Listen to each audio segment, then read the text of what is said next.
একটা সময় ছিল যখন বাংলা সিনেমা থেকে মানুষ হল থেকে বাইরে হতো, তখন তাদের রিয়াকশন ছিল এরকম। আর এখন যখন বাংলা সিনেমা থেকে মানুষ হল থেকে বাইরে হয়, তাদের রিয়াকশন এরকম।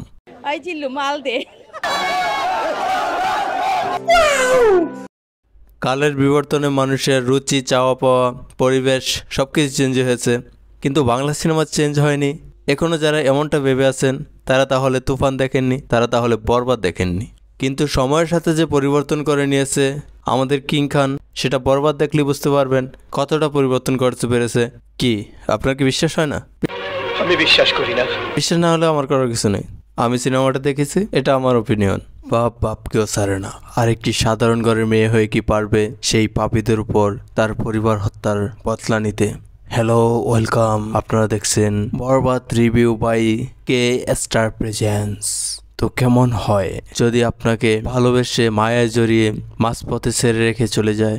বরবাদ একটি মেয়ের প্রতিশোধের গল্প। পারবে কি তার পরিবারের উপর অন্যায় হয়ে যাওয়ার প্রতিশোধ নিতে?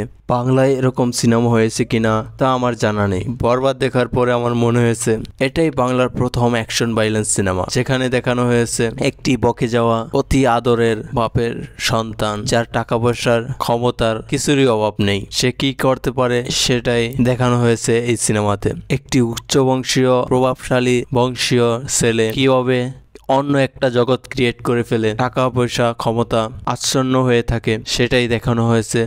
আর সেই চরিত্রে অভিনয় করেছে one and only Tollywood megastar Shakib Khan. আর হ্যাঁ, আমি যে পয়েন্টগুলো নিয়ে আজকে আলোচনা করব সেই পয়েন্টগুলো কোনো না কোনোভাবে আপনারা দেখেছেন। ছবিটা যদি নাও দেখে থাকেন, টিজার গান দেখে ফেলেছেন আগে। So spoiler alert. কখনো কি ভেবেছেন একটি বাংলা সিনেমা দেখবেন, সেখানে গুজবাম্প দিবে, টুইস্টে ভরপুর থাকবে এবং ইন্টারভেলের সময় বাইর হয়ে আলোচনা করবেন সেটা নিয়ে কি হতে পারে, এটা কেন হয়েছে, বন্ধু বান্ধব তাদের সাথে আলোচনা করবেন? এমনটাই কোনো হয়েছে? বাংলা সিনেমা ইন্ডাস্ট্রির এই প্রথম অ্যাকশনধর্মী সিনেমা, যেখানে দেখানো হয়েছে পুরনো বাংলা গল্পই নতুন মোড়কে দেখানো হয়েছে। সেটার প্রেজেন্টেশন, সেটার ভিউ, ওভারঅল সবকিছু একটি অন্য উচ্চতায় নিয়ে গেছে বাংলা সিনেমাকে। বিশ্বের দরবারে বুক উঁচু করে বলতে পারবে যে আমাদের সিনেমা ইন্টারন্যাশনাল পর্যায়ে সিনেমা। যদি বরবাদের সংক্ষেপে গল্পটা বলি তাহলে এমন দাঁড়াবে, একটি বকে যাওয়ার ছেলে যে কিনা একটি সাধারণ মেয়েকে দেখে প্রেমে পড়ে যায় আর তার জন্য সবকিছু করতে পারে, বাট মাঝখানে কি বাধা বিপত্তি, বিচ্ছেদ সবকিছু দেখানো হয়েছে এই সিনেমাতে। কিভাবে একটি সাধারণ মেয়ের জন্য নিজেকে পরিবর্তন করতে পারে সেটাই দেখানো হয়েছে এই সিনেমাতে। একটু র ভাবে, ভাইলেন্স আকারে, অন্যভাবে প্রেজেন্ট করা হয়েছে। সো যারা এখনো সিনেমাটা দেখেননি হলে গিয়ে অবশ্যই দেখে আসুন, না হলে অনেক বড় কিছু মিস করবেন।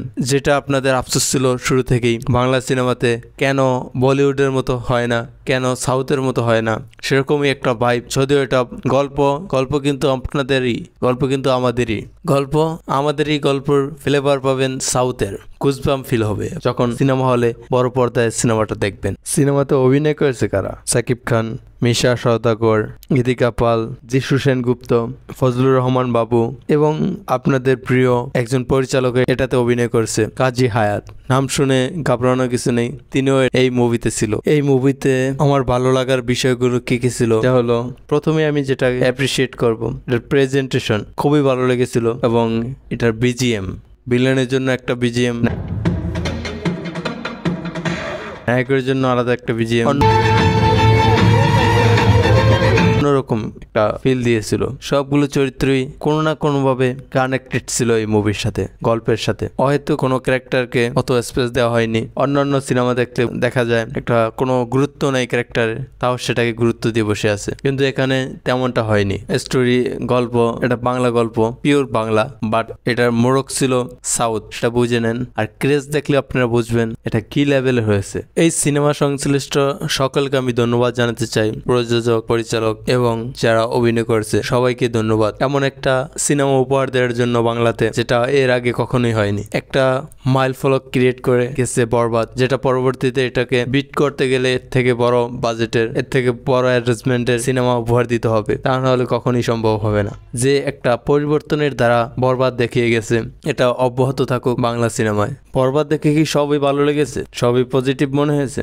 না, সবগুলো পজিটিভ মনে হয়নি। এটা কখনই সম্ভব না একটা ছবি দেখে সবগুলো পজিটিভ বলা। কিছু জিনিস চোখে বাঁধবে বা দেখে মনে হবে এটা কেন, এভাবে কেন, এরকম হয়েছে, আমারও হয়েছে বরবাদ দেখে। বাট বাংলা সিনেমাতে এই প্রথম একটা গুজবাম দেওয়ার মতো একটা সিনেমা, যেটাকে আসলে নেগেটিভ প্রচার করার কোনো মানি হয় না। এটা এগিয়ে যাক, বাংলা সিনেমা এগিয়ে যাবে, আমাদের এটাকে সাপোর্ট করা উচিত। তারপরও যে জিনিসটা খারাপ লাগছে সেটা তো বলতেই হবে।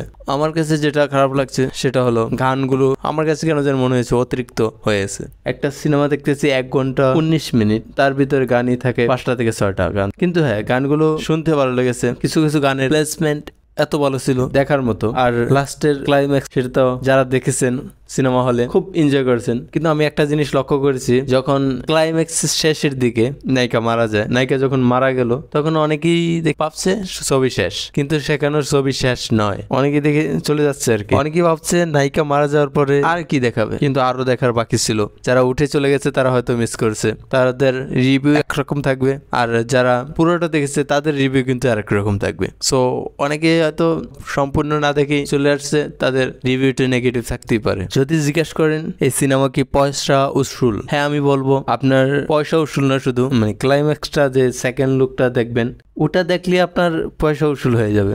আপনার মনে হবে না কিছু একটা কম দেখেছে, কিছু একটা কম ফিল হবে না। সর্বশেষ বাংলা সিনেমাকে যারা এগিয়ে নিতে চায় তাদের সবার জন্য শুভকামনা থাকবে। এই ভিডিওটা শেষ অবধি দেখার জন্য সবাইকে ধন্যবাদ।